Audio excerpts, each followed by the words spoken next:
up, guys? Patrick Haley here. 2021 Raids at the River. We're out here, just ran the pre-run race. Super excited for this afternoon. Can't thank all our sponsors enough. You know, Blackstone Builders, King Shocks, Vision Wheels, Torco Fuels, SoCal Rides, Lucas Oil, and of course, Whipple Sand Jeeps.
Are you helping fix the truck? Yes.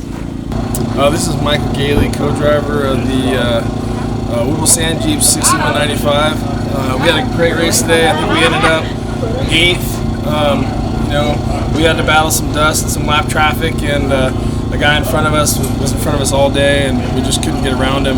But tomorrow we'll catch him.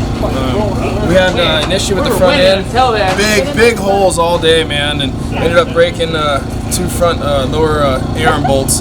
But we'll get it fixed, and we'll be out there tomorrow. What's going on, guys? Just finished day 1 here at Rage at the River 2021. Had a blast, Nate and I had a great battle. Just couldn't quite get around him. Gave him a bumper a couple times, but didn't expect him to pull over here at this short course style race. Just waiting on results. Hopefully Whipple can send it tomorrow, and looking for a good finish.